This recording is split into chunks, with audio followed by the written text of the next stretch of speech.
Welcome to the Ellis Talker Show. If you enjoy our content, please like or subscribe.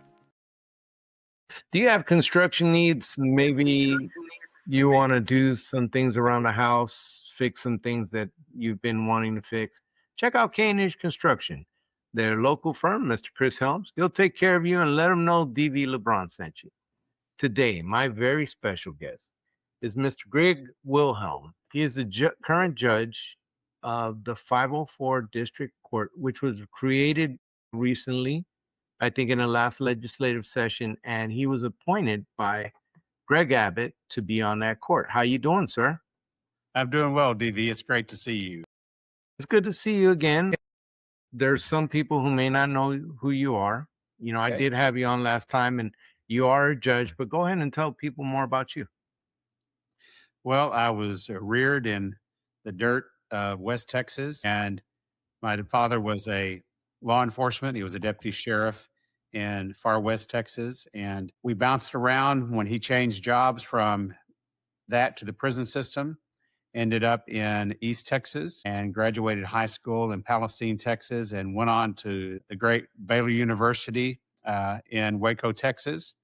And then, as I like to say, I went to Dallas to make $1 million, but at the end of the day, I found $1 million wife.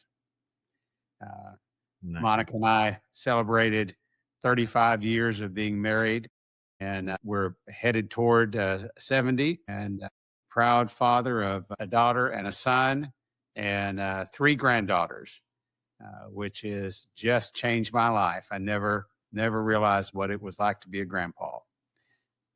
Wow, that is it. I haven't been to that phase of life yet, but you know, I actually got to see your granddaughter. She's adorable, absolutely adorable. But Yes. what made you want to be a judge, or what made you want to be? What attracted you to law in this form that you practice it? Let me kind of go back a little bit. Having grown up in a law enforcement background and with my father having been a correction officer, I had a great appreciation for law enforcement and the law. But my father didn't want me to be a police officer. He just said, it's getting rough, it's getting worse. And he said, if you don't feel called to it, you don't need to do it. So I went to Baylor, and I had the intention at that time to pursue law school, but I went into business and graduated with a business degree with actually a major in journalism, and then went out to Dallas and worked in sales, returned back to the restaurant business that I had worked in high school and college, and was doing small business and marketing when Monica and I got married. But I just knew it was not where I needed to be. And we've been married about 3 years, and DB, we all go through growing pains and different struggles. I've been grown up in the church, and as I became an adult, I think I thought that if I could work hard enough and fast enough, I could make anything happen. And through the first 3 years of marriage, the Lord just taught me that, you know what, you can't do this under your own power. You need to follow my leading. And so I began sensing within me, and this is a testimony I've been happy to give a long time, the scripture, which was, defend the defenseless, be a father to the fatherless, and help the weak and needy. Now, again, having been in Bible bees and everything and Bible classes at Baylor, for some reason that didn't connect within me that was the scripture. So I had a friend of mine who was about to start medical school, and I asked him, I said, how did you know that you were supposed to go to medical school? And he told the story of going out to a place where it was his favorite place, and he just sat down and he said, Lord, whether I'm here for an hour, a day, a week, or a month, I'm not leaving until you teach me and show me that I'm supposed to go and be a medical doctor. And he was out there for a number of hours and fell asleep, and he woke up and he came across his Bible being open to this scripture that he said had been what had been in his heart. And to him, that was a confirmation of going to medical school. So I said, well, I'm going to try the same thing, except, again, having grown up in the church, I'm going to grab me a 1-year Bible, and I'm just going to start reading day by day. So every single morning I would get up and I would start reading. And finally, on the morning of October the 12th of 1993, I came across Defend the Defenseless, Be a Father to the Fatherless, Help the Weak and Needy. And I was hooting and hollering and jumping up and down. And then I thought, well, that's too easy. So I kept reading, and a day or so later, I came across a scripture in Isaiah that said almost the same thing. What is miraculous about this is that I was concerned about, telling Monica that I was wanting to make this big change. And so we were going to go and meet her parents. And I stopped her as she was getting out of the car. And I said, I have to tell you something. And I said, what? I said, I believe the Lord is calling me to be a lawyer. And DV, she looked at me and she said, I know. And I've known for some time. And I said, how in the world did you know that? She said, well, I was at my parents' house and I saw they had a TV program up and they were talking about Regent University Law School and about all of the different victories that were being achieved for religious liberty around the country. And she said, I heard the Lord say, that's Greg's heart to help and defend. But don't tell him because he needs to hear it from me. And so she said it was like, when Jesus told Mary to, hold these things close to her heart, she said, that's what I did. And I knew. And so we began the plan of, all right, what are we going to do? And the only place I applied to law school was Regent University in Virginia Beach, Virginia. I truly wanted to go to a place where they taught the law from a biblical perspective. And as a bonus, they had a joint degree program in government. So I put 6 years into 5 and went year round and ended up with a master's in public policy and a law degree. One of the things that happened is that whenever I was in my first day of law classes, and at Regent, at the beginning of every law school class and government school class, they have a time of prayer and a devotional. And they asked if anybody had a prayer. And I raised my hand and I said, well, my wife and I believe the Lord has called us here to not incur a penny of debt. And right after class, a fellow student came up and said, Greg, I just felt the need to tell you this, that with the vision, there will be provision. Wow. And that phrase, DV, has carried us all of these years. We went through law school and government school. We left without any debt. And it wasn't because I was getting these massive academic scholarships. I had been out of school for a while, but God provided in a miraculous way. He symbolically took the rod and hit the stone and the water came out and we were taken care of, even in days when we didn't know how it was going to happen. And so I started work in a small firm in Irving while I was studying for the bar. And after I passed the bar in November, I just felt a motivation that I needed to go out and hang out my own shingle. Now, I had been licensed for 2 months, but I'd been around the block a while. I'd met a lot of great attorneys, and I had these individuals that began co-counseling me on a variety from A to Z of cases. And they began teaching me what I needed to know. And I went and when we got married, we moved to Ellis County. I began working in Ellis County. I had an office in Dallas and one in Ellis County and began traveling.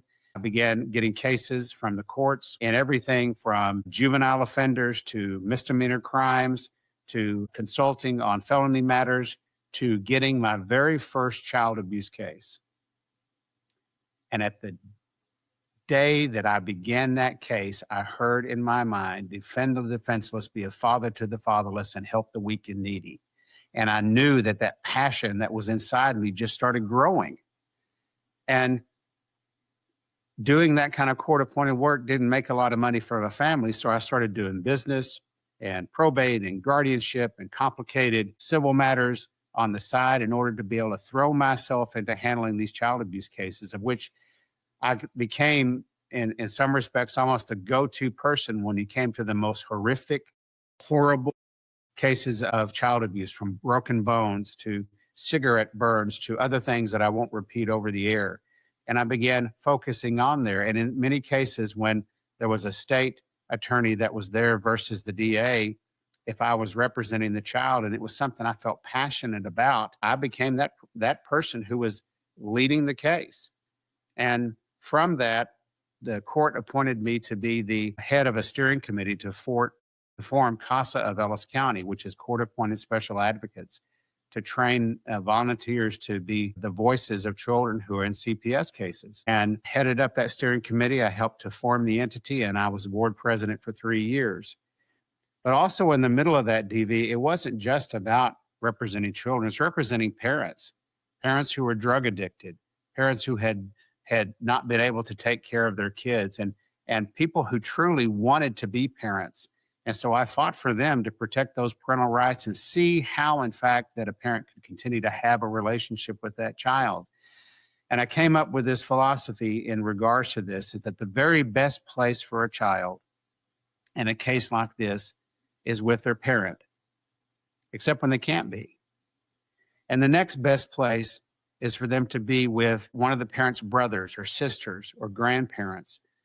The child may not, the parent may not know how to parent, but that relationship that is there from birth, that's between a child and the parent, can still be there, and there still can be a positive influence while the child is safe, all the way to the point where a parent's parental rights needs to be terminated so that child can be adopted and have a brand new life. And that just continued to grow my passion. While that time was going on, I was approached and said, we would like you to run for county treasurer. We need somebody with your organizational skills and your leadership to run for that position. And I did. And I prevailed with over 60% of the vote. And I took office on January the 1st of 2007 and began throwing myself into the area of local government. And I was moving along and in learning the job and handling the matters when all of a sudden the judge of the County Court at Law 1 decided to leave and go into private practice. So our Ellis County Commissioners Court opened up for open public interviews, and we had all-day public interviews at the Ellis County Commissioners. And at the end of the day, I was appointed, and I took that bench and served until the end of 2010. Now, one of the amazing things about this, again, DV, is that that was a court that had primary responsibility for all of the child abuse cases. But it also handled business. It also handled probate.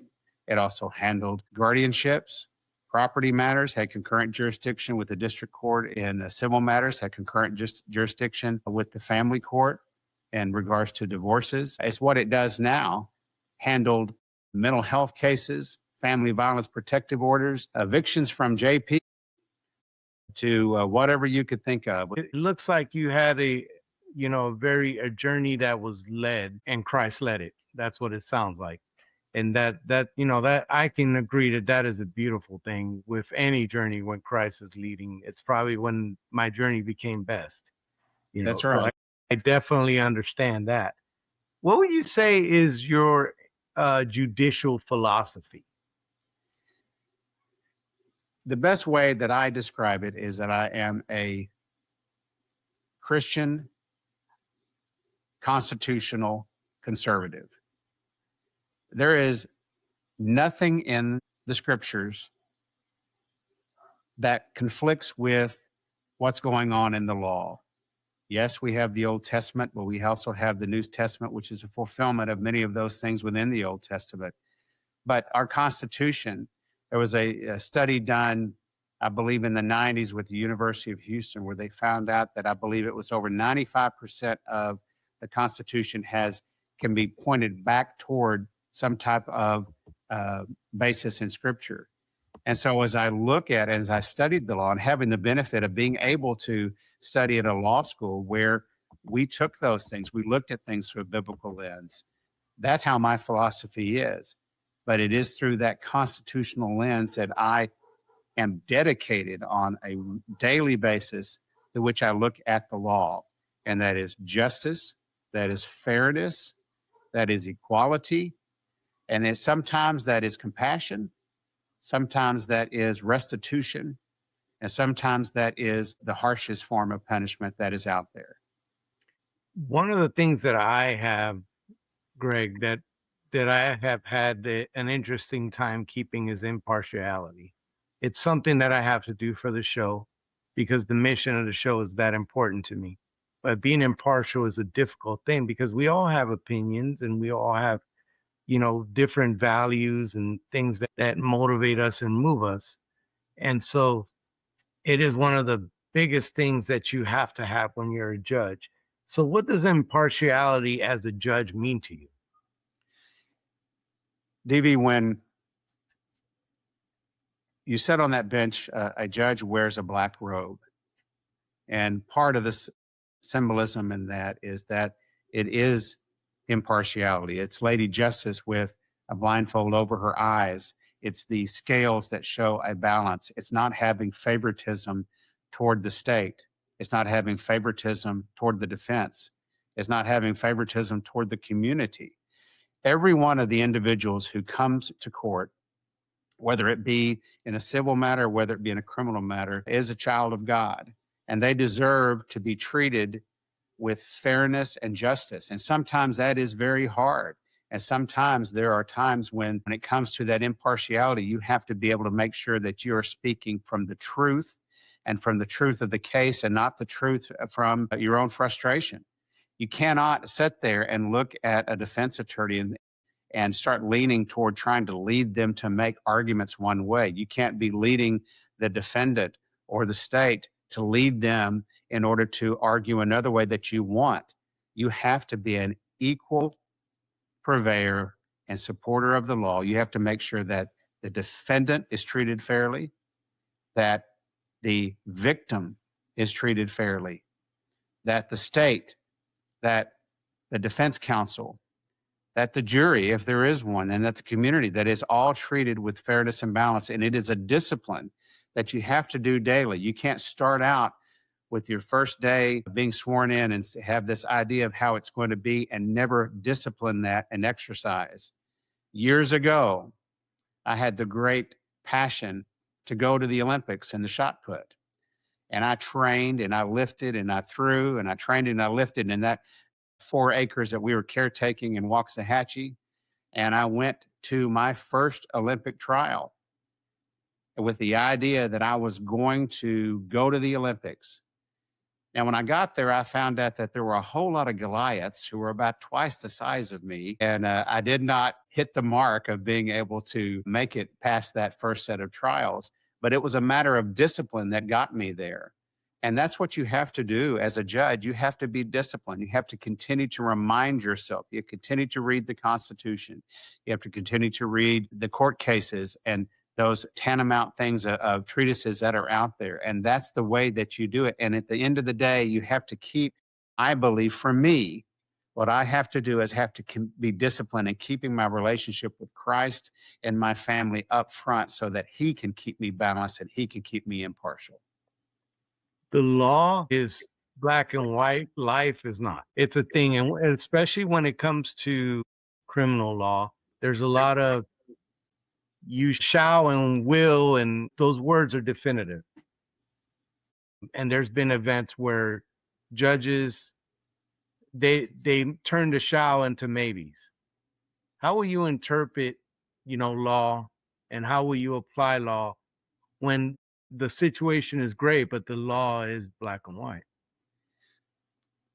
This is something that a lot of people say and a lot of judges say, but sometimes it's very hard. But sitting on that bench, you're not a legislature. You're not creating law from your position. You are having to follow the law as written.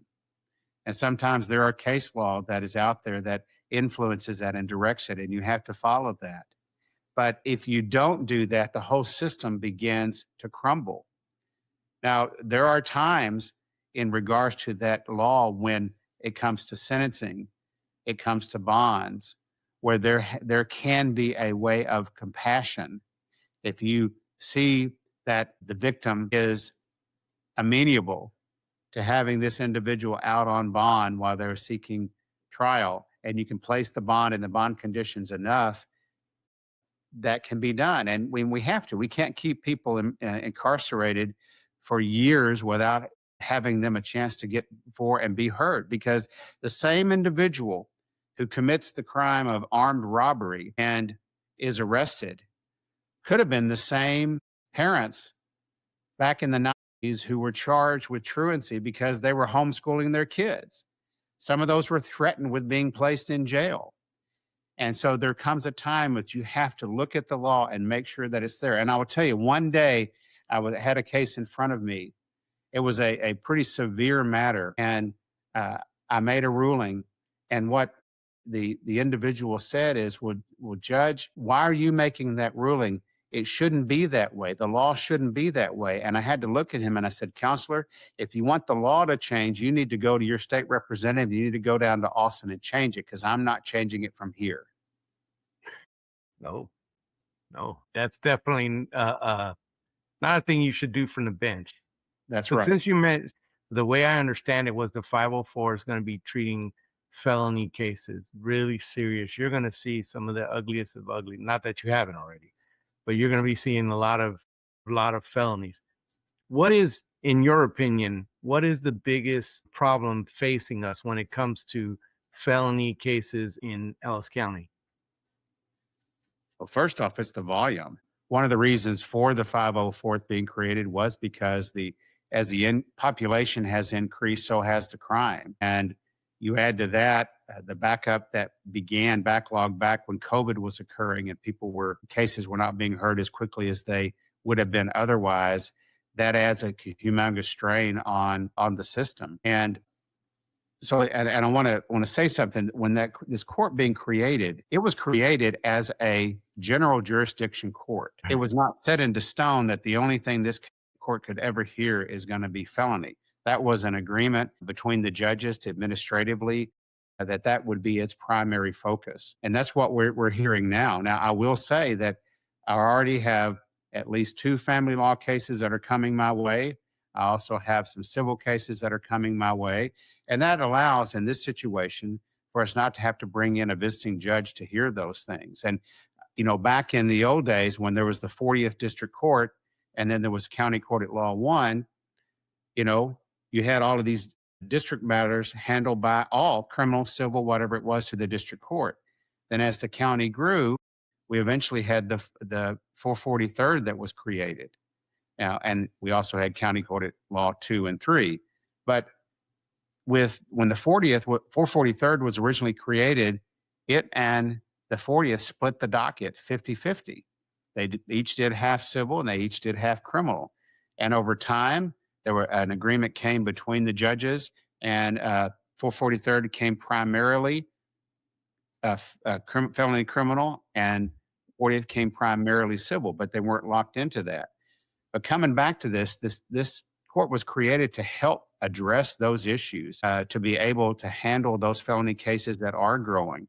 But we don't know, when Monica and I got married, there were 5,000 people per the city limit sign in the city of Midlothian. Right now, we are surpassing, I believe, 45,000. That same type of growth has occurred in Ellis County. And there's nothing to say that when another court is created, which one is in discussions, if that's 4 years or if that's 8 years, that load begins divided and the 504 starts officially handling and taking other civil matters or family matters that might be out there. DB, I don't know if I answered your original question. No, that court, I didn't know that the court was but it makes sense because, you have a limited amount of room. And I was talking to Lindy Beatty and she was talking to me about crime, and I'm going to air that soon. But she was talking to me about crime in a county in Grove. The stuff that's affecting Tarrant County and Dallas County are here. It's not over the horizon. It is here now. And our system of law in Ellis County has to adapt, and fast. There's all kinds of cases that have to be handled. And if you're able to handle those, then that probably makes it easier and faster on the whole system as a whole, working as a team. That's right. And the judges in each of the court are working on a daily basis. And, they know that the volume is there, and they're preparing to how to be able to handle the special issues, just like the 378 having the Veterans Treatment Court. That's a specialty area that wasn't around, in past years. But you're right. And even though the high percentage of cases that are going to be in the 4th are felony, we're all going to be there to work together for the best of this county and community to take whatever cases that we need to in order to make sure that justice is served and that the victims are served. You have had a lot of experience in law. You have had a lot of time in law. You're going to be treating these felony cases. Tell me, are you prepared to deal with the differences in felony cases? Are you prepared to do that job? Yes, yes, I'm ready and able to handle that. The ability, I've gone into scenes where someone has been shot in the head and they are dead. They're there. I've handled that area. And so some of the cases that come across in the situation of these felonies, again, coming back to say it's the aggravated sexual assault of a child by a parent, by a relative. Those are things that I've seen. And the complexity is just incredible. And one of the stories that's been told around the community, and unfortunately improperly, has been a case that I presided over that involved Munchausen syndrome by proxy. And what that means is Munchausen is, in general terms, when you make yourself sick in order to get attention. Munchausen syndrome by proxy is when you make somebody else sick in order for you to get attention. And in this case, we had a mother who was intentionally making two of her three daughters ill in order to get attention for herself. And she had run across, I think, 3 or 4 states. She had run off with one of the daughters, of which the father had looked for her for years. But due to the great work that Child Protective Service investigators did, along with the police, this mother was found out. And there was a CPS case that started and that I took over as judge. In this matter, and what was presented before me was one child who was almost the tantamount caregiver. And then there were 2 other little girls. And amongst those girls, you had one that had a G-tube. You had one that was in braces, wheelchair, having to have the cystic fibrosis vest that pound on the chest in order to break up the phlegm. You had a child that had to wear a helmet because of seizures. These girls did not have those maladies. Wow. This mother was able to convince through her own training to be able to convince the doctors, the leading that, well, these are the symptoms that would happen. Well, when you place certain items and your children are ingesting certain things, you start getting these type of symptoms. And so this matter came to a jury trial. We brought in, as I recall, around 500 or 600 people to be in the jury pool because there were so many medical doctors that could have been called as witnesses. We ended up at the end of the day of picking a jury of 12 with 4 alternates. In this trial, there were over 140,000 pieces of medical evidence that was presented. At pretrial, there were over 250 on the witness list.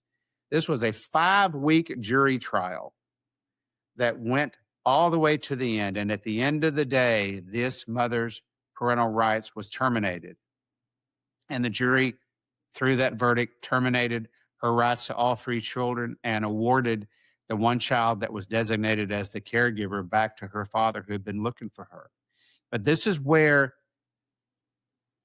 having this type of experience and having the judicial experience is vital. These children had been in such a traumatic situation, all 3 suffering psychological and emotional abuse, 2 of them severe medical abuse. Now, once that judgment from the jury was placed forward, I had 30 days in order to validate that judgment. I took as much of that as I could to make sure that I had an independent view of how these girls were doing. So I appointed an attorney who was also a nurse as a transition master to be able to do an independent evaluation, not the position of the physicians for the mother, not a physician for positions of the state, but an independent person who could tell me. And I gave them a very strict protocol that they had to follow, and this attorney had to follow. Because what I wanted to make sure is that these children wouldn't be automatically placed into a foster home where the foster home wouldn't know what to expect. If we were going to have outbursts, we were going to have all these type of trauma explosions that were to occur. I was not going to allow that to happen to the breadth of my authority. And so I had this transition master do the work. And at the end of the day, the attorneys did their job. The attorneys for the father challenged me on that, filed a writ with the appellate court, wanted to order me to vacate the order for a transition master, at the same time also filing a court with me for reconsideration. We went through the process, and at the end of the day, I signed the judgment.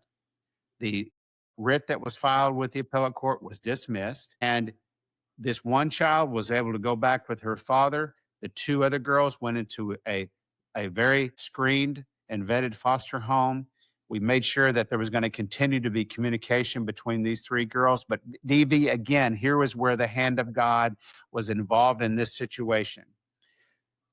The first foster home that these children went to were not the final foster home.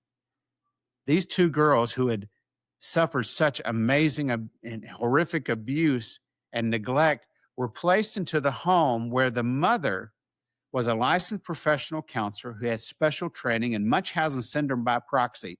And one of the most amazing things that I ever had in my time as a judge, which was right toward the end of my term, was I got to preside over the adoption of these two girls by that family. And as years have gone on, I have received through other channels pictures of these girls. Again, imagine these girls with leg braces being in a wheelchair, and me seeing a picture of a teenage girl being on a balance beam, and me seeing of another child playing basketball or volleyball. These were things that were meant to be done, and these were things that a judge who has the understanding of the process and has a judge of what is going to be in the best interest is not afraid to take on the challenge. I look for those challenges because I want the decision to be right. But at the end of the day, I would do it again for the benefit of these children so that they would not have undergone secondary trauma by having potentially being bounced from one foster home to another to another. Right. And man, those cases, Greg, because children are, we're in this world as adults to protect children. And they're supposed to be loved and protected. Unfortunately, we know that there's monsters that exist out there, and that's just horrible. Now, when it comes to this court, also, there's one thing that you also are going to do, and that is to sign off on warrants, and that's where it comes into the whole constitutional stuff, because you want to be tough on crime, but you also have to respect the rights of citizens of Ellis County. When you are looking at warrants and signing warrants, how will you approach that, and how will you balance the liberty of the person that they want to serve the warrant and the interest of the government? I'm going to give you two answers, DV. While I was on the bench previously, I had a prosecutor come to me and say, "Judge, we have this situation and we need you to sign what is called an order in aid of investigation." And I said, "Well, why is that?" And this prosecutor said, "Well, we know that there are some bad things that are going on in this home." Okay, well, how do you know? "Well, we've gotten reports." I said, "Well, what kind of reports?" They said, "Well, we've got anonymous reports, but we really need to be able to, have this order so that we can go in. We need to get their computers. We need to be able to investigate the home. We need to see the living expenses so we can make a determination, if there really something has been going on here." And I said, "Well, what about the constitutional protection regarding search and seizure?" And this prosecutor said, "Well, that doesn't apply to social workers."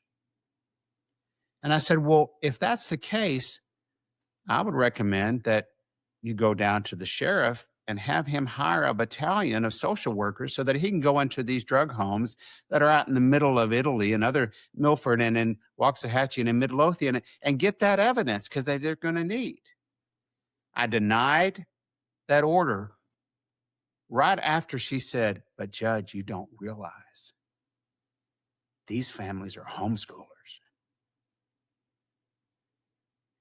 Yeah. I denied. I set the matter for hearing. The family came. They came by representation. And I was, as my duty was to be, I listened to what was there.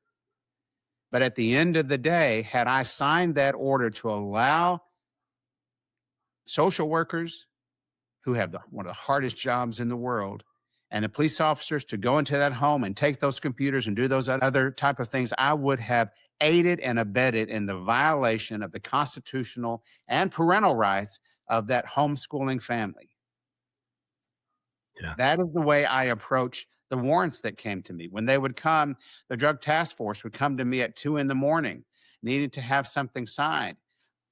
and I would talk to the officer. I would look at what was written. I would see what evidence was going to be there. And there were times that I would change some of the parameters of those warrants because they were too far.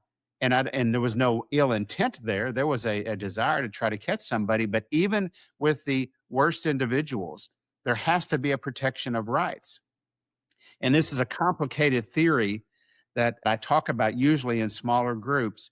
But the level of justice that we as a society give to those who are the most guilty is eventually the level of justice that we're going to give to the folks who are the most innocent, say, such as this homeschooling family. Because if you hide evidence, being a member of the district attorney's office, hide evidence, any place across the state, that would be show innocence to this individual because you, as a person, believe that they should be punished for something maybe they did sometime else, you're violating their rights. And when you start cutting those corners for those most guilty, you're eventually going to do it for that innocent family that should never have been invaded in the first place. It's not clean, it's ugly, it's hard, but you have to, again, having those core principles, and you're going to follow when you're executing those warrants. Yeah, rights have to be protected regardless. They have to be protected. Now, That's right. If not, we end up with the Oxbow incident. yeah, Having in the middle of a tree. yeah. Once the jury comes back and they've issued their, guilty, the people of Ellis County, they're going to want a judge who is not lenient on these people when they come in with these horrific crimes and they've been convicted. What are your thoughts? How will you handle that? And can Ellis County count on you being a tough judge on crime? Number one, you start being tough on crime before you get to a jury verdict.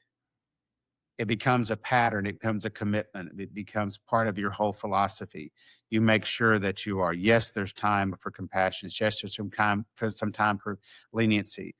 But even though a majority of the verdicts coming from the jury are going to be coming from the jury, there are times when they leave it to the judge. And there is case law that's out there. There's statute that's out there that shows it. And you take into the full realm of what has been going on and what crimes have been committed. And at the end of the day, one of the ways that truly restitution comes to not only to the victim, but to the community is through that level of punishment that convicted individual has to face. And so, yes, the punishment will be fitting of the crime for which the person has been convicted. Okay, that sounds good. Now, I've ran out of time. Is there anything else that you'd like to tell the voters of Ellis County? Maybe how they could contact you and talk about your judicial philosophy? I mean, they can go on to wilhelmforjudge.com. There is a link there that will allow them to email the campaign, and those are received and reviewed. I know that there have been some people who have taken to creative use of adjectives whenever they are sending out emails in order to express a personally held view, and they have that right to express it. But those are some that for which there is no response that is warranted. But that's a very small percentage of the folks that are there. I'm out in the community. I'm in the court. We have open courts in all of our courts, and the citizens are encouraged to come and watch the judicial system in place. I do want to make one thing. There's one other thing that is important about the judiciary. Sometimes when there is not an answer in the law and there is not an answer in case law, you have to be able to take your judicial experience, your legal experience, and come together to find a resolution. And I have done that. We had a very complex civil case where there was not a proper way to handle the examination of a computer that would protect not only the rights of the folks that were being accused, but also to give the freedom and exposure and the release of information to the plaintiffs. And I crafted an order that was appealed by the defendants. And it went through and was considered by the 10th Court of Appeals. And they affirmed it. And then they appealed it to the Texas Supreme Court. And the And the Texas Supreme Court affirmed it. And they said it was a case of first impression, which means there was not an area in the law that existed at that time to handle this specific situation. And that order was affirmed, and it created new case law precedent, which was used to build and make it even stronger going forward. So you have to have the ability to do things like that, not just in the civil matter, but also in the matter of all felony crimes that'll be coming before the fourth judicial district court where I currently am serving. That's judge stuff. I mean, that is definitely judge stuff right there. And that kind of experience does come into play like that. Those great, we were talking earlier about the law being black and white, but what is it? Life being gray. And then you come up into that situation where you got to craft something that's within the law. That's pretty interesting. Definitely.